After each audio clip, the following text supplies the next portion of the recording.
우리 지난주 부활절 때 잠깐 쉬고 다시 에베소서 말씀으로 돌아갔습니다. 전 시간에 하나님이 우리를 왜 구원하셨는가? 하나님은 우리를 그리스도 안에서 구원하셔서 변화시키시고 예수를 닮게 하셔서 우리를 영광스럽게 만드셔서 우리가 영광스러운 존재가 되므로 하나님이 얼마나 좋으시고 영광된 분이신지를 오는 여러 세대에 우리를 통해 나타내시려고 우리를 구원하셨다. 따라서 우리 구원에 있어서는 어떤 것도 우리가 기여하고 만든 게 없다. 다 하나님이 은혜로 주셨고 선물로 주신 결과물들이다. 그러므로 자랑할 수 없다. 그랬죠. 우리는 다 죄라는 바다에서 허우적거리며 빠져 죽어가던 존재였는데 하나님께서 그 크신 사랑과 긍휼과 은혜로 우리를 거기서 건져내 주셨어요. 내가 먼저 건진받았다고 유세 떨 수 있는 것도 아니고, 내가 먼저 구원의 방주에 올랐는데 너 나보다 늦게 탔잖아 그러면서 다른 대우를 받아야 된다, 이런 건 말이 안 된다. 먼저 구원받았다, 내가 그리스도의 몸인 교회를 위해 더 많이 수고했다, 이런 것들은 감사할 조건이지 내세울 조건이 아니다. 제가 그런 말씀을 드렸습니다. 이제 오늘은 2장 13절로 넘어와서 그리스도의 피에 대한 말씀이 나옵니다. 그리스도의 피. 중요한 말씀이라 내용도 많고요. 그래서 바로 본론으로 들어가겠습니다. 첫 번째 읽어보겠습니다. 시작.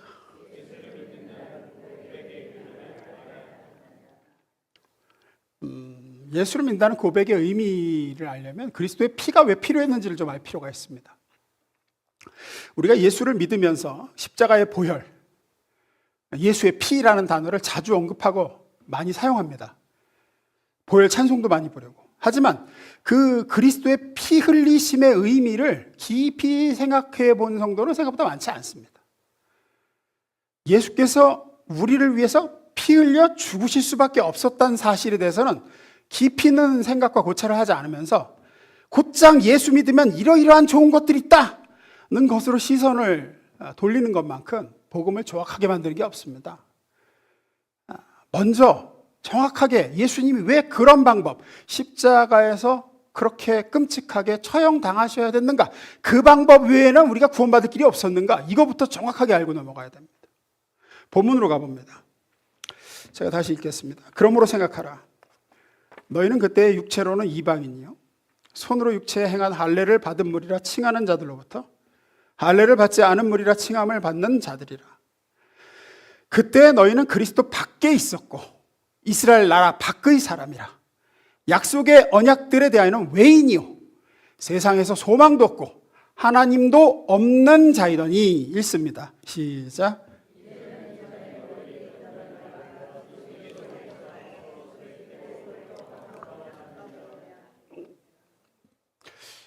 전에는 죄로 인해 하나님께로부터 추방되었고 하나님으로부터 죄로 인해 단절되어 있던 우리가 하나님과 다시 화해하고 가까워지고 죄가 용서받고 하나님의 사랑받는 자녀가 되는 방법으로 성경이 제시한 것은 뭐예요? 지금 그리스도의 피로 가까워졌다. 하나님하고 상관없이 살았다. 너희는 외인이었고 언약 밖에 있었고 소망도 없고 하나님도 없는 자였는데 그리스도의 피로 가까워졌다.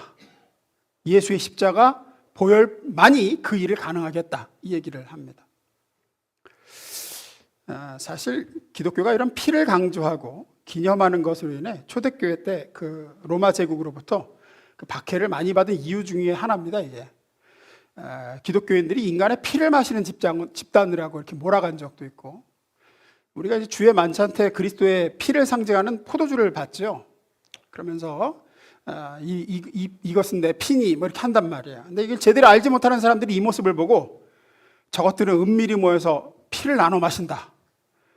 그래서 그 로마 사람들이 아주 피를 탐하는 흉측한 무리들이라고 몰아간 적도 있습니다. 이런 걸 벌써 알 수 있듯이 인간은 본성적으로 피를 별로 안 좋아합니다. 물론 피가 성경에는 생명을 상징하기도 하지만 그거는 아주 굉장히 지엽적인 부분이고, 보통 더 많은 경우에 피 그러면 뭐가 떠오르세요? 죄악이 떠올라요? 죄악 떠오를 수도 있죠. 그렇죠? 죄악이 떠오를 수도 있죠. 피 그러면 뭐가 떠오르세요? 죽음이 떠오르죠, 보통. 죽음. 또 무슨 살인, 끔찍한 사고 현장, 이런 것들, 좋지 않은 것들과 연상이 됩니다. 또 귀신 이런 것도 오르고, 그 김복준 교수님이라고 형사생활 오래 하신 분인데 입담도 좋고 그래가지고 방송에도 자주 나오셨어요. 아마 얼굴 보면 아실 거예요. 요즘 유튜버로도 활동을 많이 하시는데 우리 집사람 엄청 팬입니다. 맨날 봅니다. 사건 현장인가 해가지고. 근데 이분 그 유튜브 하는 걸 잠깐 들었는데 자기가 형사 생활할 때 처참한 범죄 현장을 많이 봤대요. 막 살해당한 시신의 모습, 어떤 건 막 엄청나게 막 시신을 이겨놨대. 그래갖고 알아볼 수가 없대. 알아볼 수가. 사람의 형체가 안 남아있대요. 보통 이게 원한에 의한 살인인 경우에 그런 경우가 많대요. 또 죽은 지 오래돼서 부패한 시신도 많이 처리했고, 근데 그것도 계속 보면 적응이 된대요. 나중에는 아무리 끔찍한 거 보고 와도 그 다음에 선짓국 먹는데, 그리고 뭐 이렇게 막 시취, 그 시체 썩는 냄새도 처음에나 너무 힘들지 나중에는 뭐 그냥 적응이 되더래요. 근데 자기가 형사 생활을 관둘 때까지 적응이 안 되는 게 있대요. 그게 피비린내래요. 피비린내. 그거는 형사 생활을 그렇게 오래 했는데도 끝까지 힘들더래요. 끝까지. 적응이 안 된대요. 그거는 익숙해지질 않는데 어떻게 안 되더래요. 피는 아무리 예쁘게 뒤집어 써도 흉측합니다. 피가 튀고 피가 뿌려지고 피가 흘리는 모습이 아름답게 보이긴 정말 힘든 것 같아요. 그런데 하나님께서 죄인이었던 우리를 그리스도 밖에 있었고 죄값으로 영원히 저주와 멸망을 받을 소망 없던 존재를 정결하게 하시고 죄를 깨끗하게 씻으시고 구원하신 방법이 그렇게 자기 아들을 채찍으로 찢고 나무에 팔다리를 못 박고 창으로 찔러서 피가 튀고 막 흐르고 하는 그 방법이었다는 거예요. 그거 이외에는 우리의 죄를 깨끗하게 할 방법이 없었다고 성경은 일관되게 얘기합니다. 몇 구절만 봅니다. 오늘 본문 13절.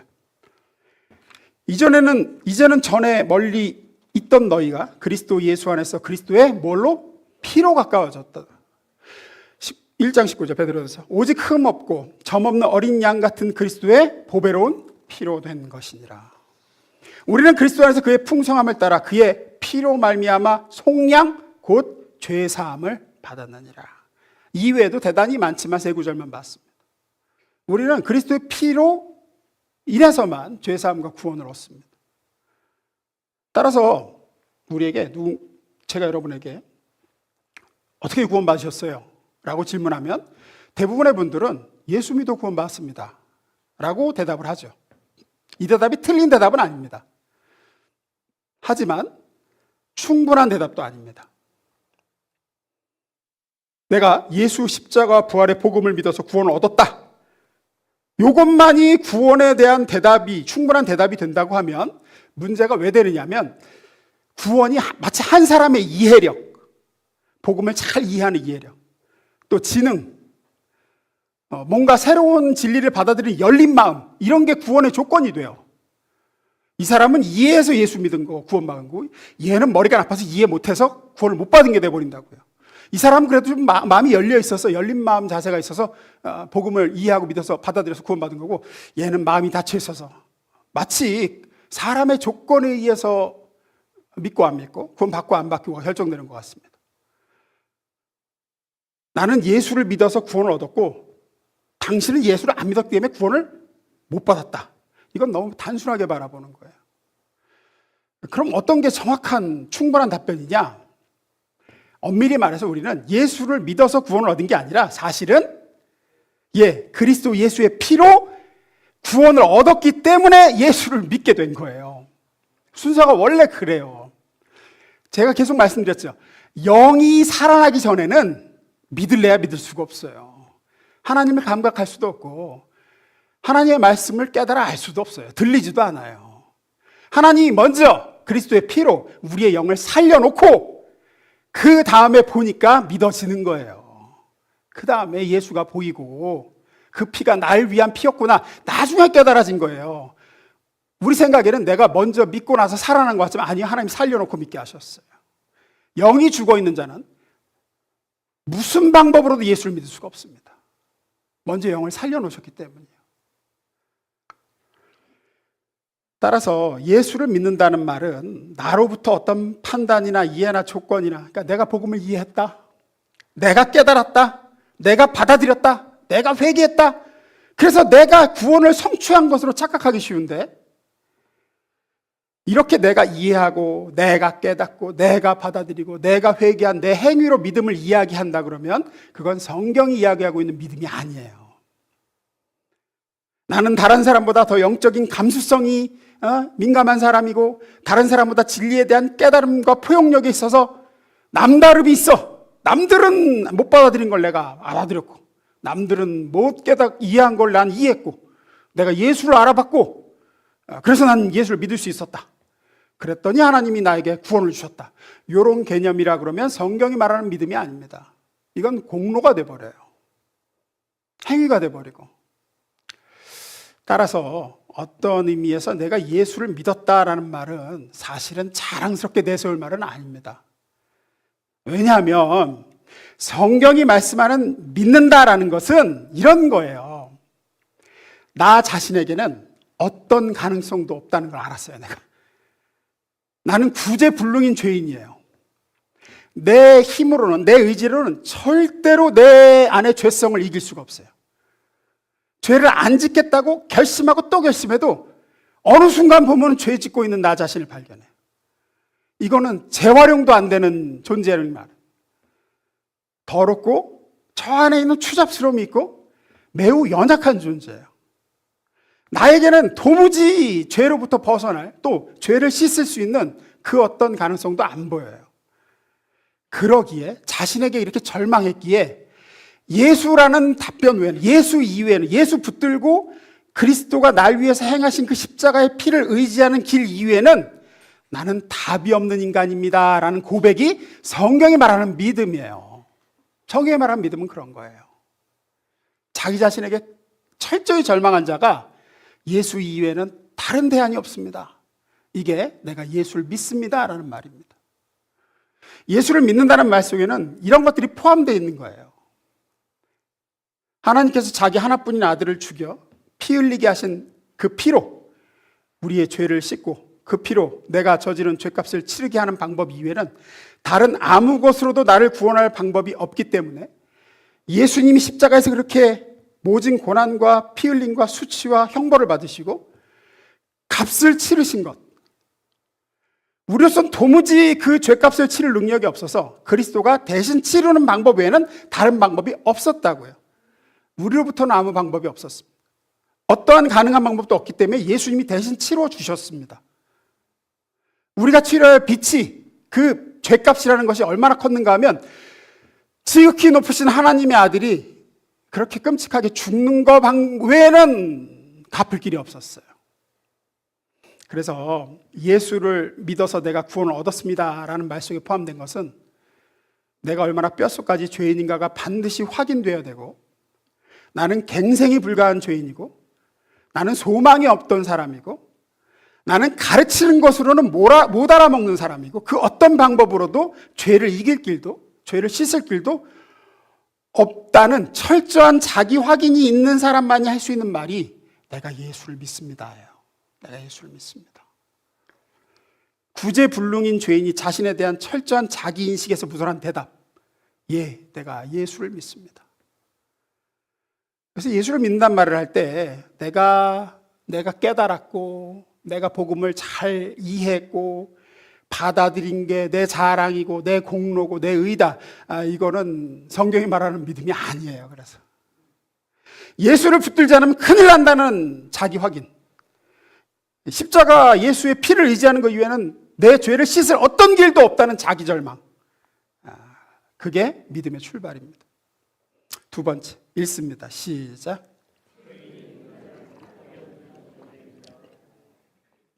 우리는 인간의 죄성이 얼마나 지긋지긋하게 뼛속 깊이 뿌리 박혀 있는 것인지를 알 필요가 있습니다.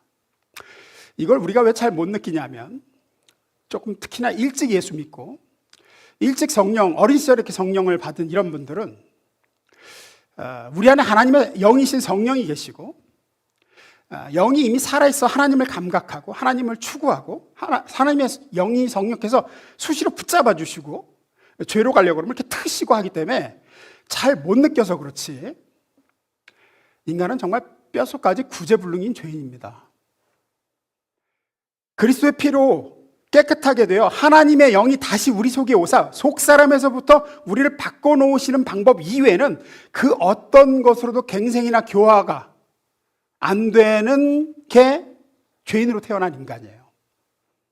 그게 구약성경 수천 년의 역사를 통해서 보여주는 답이에요.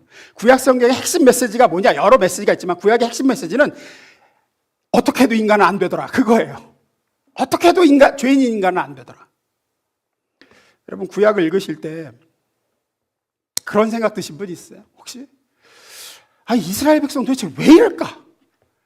나 같으면 안 그럴 것 같은데 하는 생각이 드신다면 여러분은 아직 인간의 그 무섭고도 끈질긴 죄성의 그 크기를 또 여러분에게 임한 십자가 보혈의 은혜의 크기를 잘 몰라서 그러세요.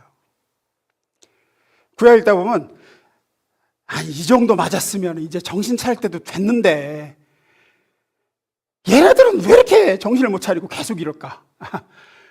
이만큼 후회할 짓을 해서 그만큼 고통을 겪고 뼈아픈 죄의 열매를 거두었으면 이제 그만 죄 지을 때도 되었는데 하는 생각 드신 적 있으세요? 구약 읽으면서? 성경을 읽어봤어야지 뭐 들든지 말든지 하지. 제 설교는 성경을 좀 많이 읽고 많이 아시는 분일수록 은혜가 될 겁니다. 모르면은 하나도 귀 안 들어올 수도 있어요. 제가 작정을 했어요. 그냥 조금 수준을 위로 두고 안다고 생각하고 얘기하기로. 가장 대표적으로 우리가 좀 인간의 죄성을 볼 수 있는 사건 중 하나가 이제 출애굽 사건입니다. 출애굽기 민수기를 보면 광야 생활 중에 이렇게 죄짓다가 혼나고 저렇게 반역하다가 터지고 또 이렇게 죄짓다가 많이 죽고 계속 그래요. 그러면서 또 얼마나 많은 기적은 또 체험하는지 모릅니다. 우선 애굽에서 10가지 재앙이 있었죠. 하나님의 10가지 재앙을 그들이 목도합니다. 그리고 그렇게 해서 구출을 받습니다. 종살이, 애굽 종살이. 홍해를 육지같이 건넙니다. 뒤따라오던 그 애굽 이집트의 군대는 거기서 다 수몰되어 죽습니다. 그리고 또 르비딤에서 아말렉과 싸울 때는 모세가 손을 들면 이기고 내리면 지는 철저히 하나님의 능력을 경험하는 전투를 그들이 체험합니다. 사막에서는 그 광야에서 반석을 쳐서 터져나오는 샘물을 마시고 살았습니다. 아침 이슬같이 하늘에서 만나가 내려 지면에 깔렸고 그것을 거두 양식을 삼았습니다. 고기가 먹고 싶다 그랬더니 하나님이 메추라기를 그냥 날아다 진에다가 깔아 덮어갖고 그것을 배 터지도록 먹었습니다. 밤에는 불기둥, 낮에는 구름기둥이 그들을 위에 항상 있어 그들을 인도했습니다. 기적이 한두 가지가 아니에요. 그냥 일상이 기적이었어요. 그러나 이런 기적들을 경험하고도 그 다음에 금방 어떻게 됩니까? 어찌하여 여호와가 우리를 이 땅으로 인도하여 칼에 쓰러지게 하려 하는가? 어찌하여 우리 처자식이 사로잡히게 하는가? 우리가 여기서 다 죽으리니 모세 돌로 쳐 죽이고 애굽으로 돌아가자. 이게 그들의 반응이었습니다. 이런 원망과 불신과 하나님을 대적하는 모습이 곧장 나와요. 곧장 그 뒤따라서. 계속 불순종하고 죄짓고 악을 저지르고 하지 말라고 엄히 명하고 너 이거 어기면 죽는다 해도 기어이 저질러서 죽고 요거 좀 해라, 요거 하면 복되다, 내가 1000대까지 은혜를 베푼다 그래도 죽으라고 안 해. 그거는 그게 출애굽의 기록이에요.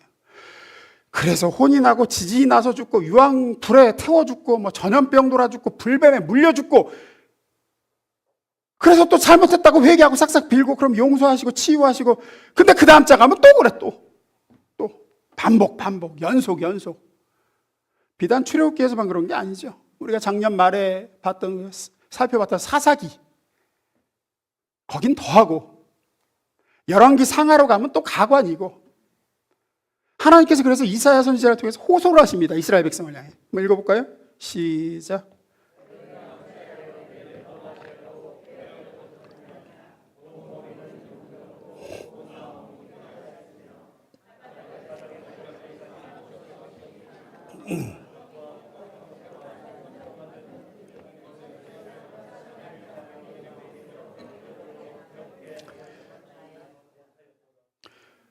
너희가 어쩌면 매를 더 맞으려고 폐역을 거듭하느냐. 더 때릴 데가 없어. 머리부터 발끝까지 성한 곳이 없이 맞았어. 어떻게 부모가 자식을 때려도 이만큼 때리겠습니까? 그런데도 어땠다는 거예요? 듣지 않았다는 겁니다. 그래도 이스라엘 백성은 듣지 않더라. 그러다가 결국 나라가 망합니다. 포로로 끌려가요. 그리고는 하나님의 자비와 은혜로 오랜 기간 포로 생활을 끝내고 다시 돌아오게 하셔서 나라를 재건합니다. 이제는 정신 차렸겠지. 아니요, 똑같습니다. 예수님 오실 당시에 보면 전혀 나아지지 않은 모습을 보입니다. 이게 하나님께서 우리에게 구약을 기록해 주신 목적입니다. 이거 봐라.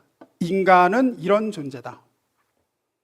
인간의 죄된 본성은 고통을 겪는다고 그들이 참으로 회개하는 것도 아니고, 기적을 체험한다고 돌이켜지는 것도 아니며, 가르치고 용서한다고 교화되고 교정되지도 않더라. 끝내 인간은 하나님 앞으로 돌아오지 않더라. 어떻게 해도 죄인은 항복하지 않았더라. 잠시 얻어맞고 숙이는 것 같으나 조금 지나면 다시 고개를 쳐드는 게 죄더라. 죄로 기울더라. 이걸 증명하고 보여주는 게 구약의 이야기입니다. 그럼에도 사람은 안 바뀌더라. 예레미야 13장 23절. 하나님이 한탄하시며 얘기하시죠. 구수인이 그 피부를, 그러니까 아프리카 사람이 그 피부를, 표범이 그 반점을 변하게 할 수 있느냐?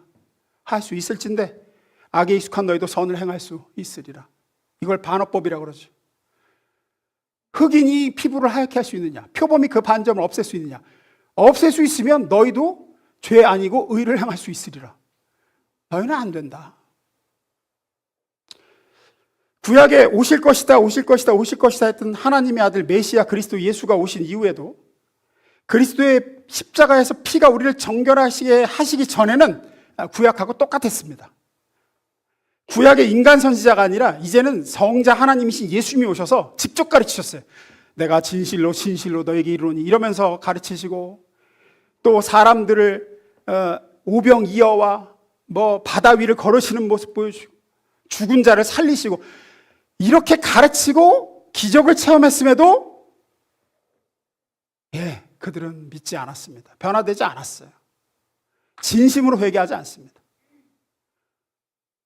설교도 하시고 나사로도 살리시고 안 됐습니다. 예루살렘 입성할 때는 호산나 우리를 구원하소서 했던 사람들이 며칠 못 돼서 모두 모여서 빌라도에게 바라바를 놔주고 예수를 못 박으시오 그러죠.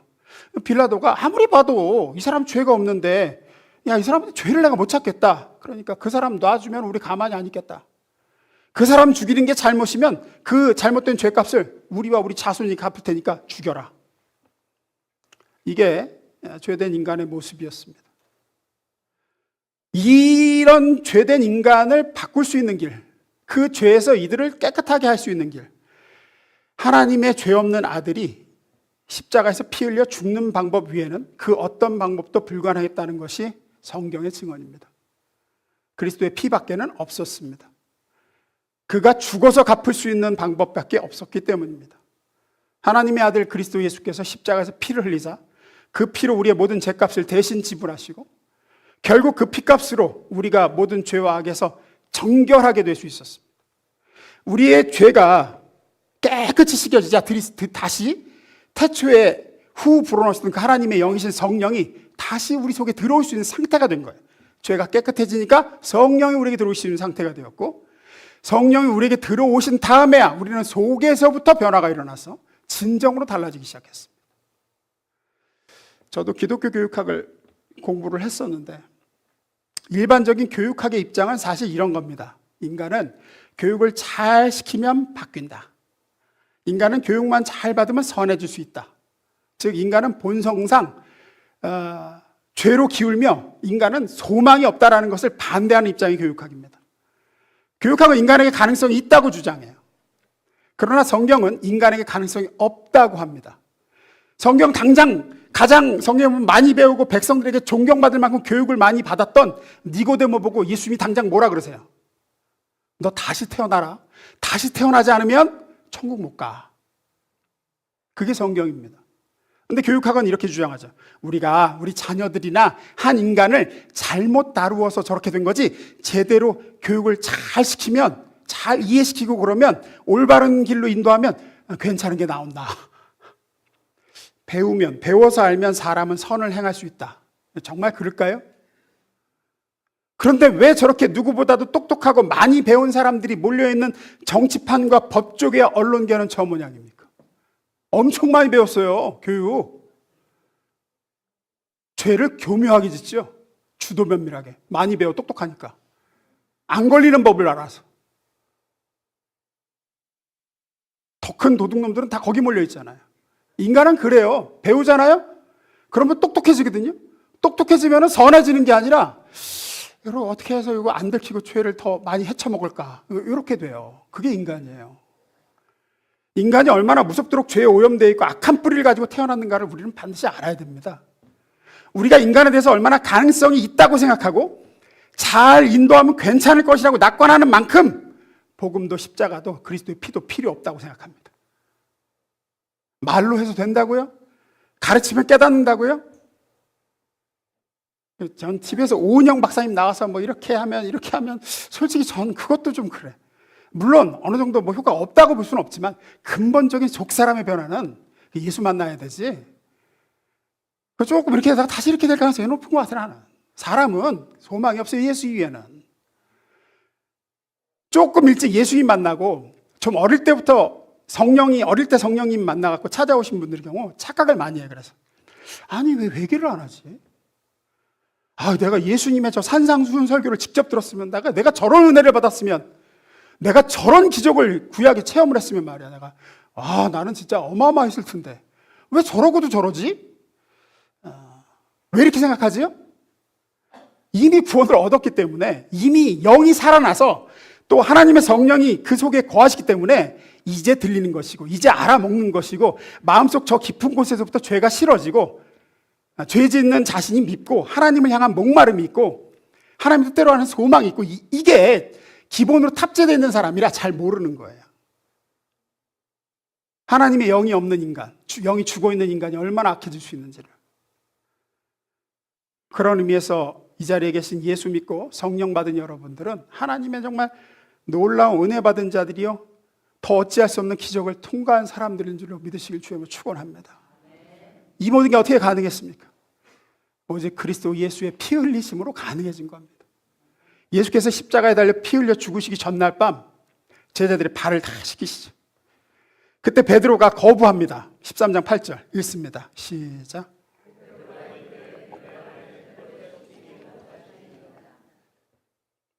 이렇게 거부하는 베드로에게 예수님이 이렇게 말씀하십니다. 예수께서 대답하시되 내가 너를 씻어주지 아니하면 네가 나와 상관이 없느니라. 이 중요한 단어가 나서 내가 너를 씻어주지 않으면 너하고 나하고 상관이 없다. 이 상관이 없다라는 단어를 제가 찾아봤어요. 상관이 있다라는 단어의 부정형인데 앞에 이제 낫이 붙어 있는 건데, 메로스라는 단어입니다. 상관이 있다라는 단어가 서로 나누어 가지다 그 뜻이에요. 내 것이 너한테로 가고 네 것이 나한테로 와서 서로가 나누어 가지다라는 뜻이에요. 좀 띄워놓으세요. 요 상관이 없는 애한테 상관이 있다라는 게 또 서로 일부분이 되다라는 뜻입니다. 나는 너의 일부가 되고 너는 나의 일부가 된다. 이게 상관이 있어진다는 뜻이에요. 즉 베드로야, 내가 너를 씻어주지 않으면 나하고 너는 상관이 없어져. 이게 무슨 얘기냐면 우리는 서로를 나누어 가질 수가 없어. 나의 일부가 너에게 가고 너의 일부가 나에게 와야 되는데 내가 씻어줘야 그 일이 일어나. 그렇게 우리는 한 몸이 되는 거야. 내가 너를 씻어줘야. 내가 널 씻어줘야 너와 나는 연합해서 하나가 된 존재가 될 수 있어. 그 얘기를 예수님이 하고 계신 거예요. 여기서 발을 씻기시는 건 물로 씻으셨지만 실제로는 예수님이 뭘로 씻어주실 걸 지금 보여주시는 거죠? 자기 피로. 이제 내일이면 십자가에서 흘릴 내 피로 너희 죄를 이렇게 씻어주겠다. 무엇으로도 씻을 수 없고 어떤 것으로도 바꿀 수 없는 게 인간의 죄악인데, 이렇게 예수의 피로 씻기움 받은 자만이 예수님과 상관 있는 사람, 그리스도의 일부가 내게 들어오고 내 일부가 예수께로 가고 서로 나누어 가져서 예수 안에 내가, 내 안에 예수가 있게 되어 예수와 연합된 한 몸이 되게 됩니다. 그 피로 씻은 사람만. 그 결과 하나님의 영이신 성령께서 예수와 함께 하셨듯 우리와 함께 하시게 된 거예요. 예수님이 하나님의 성품과 마음을 지으셨듯 우리 안에도 하나님의 성품과 마음이 들어오게 되었습니다.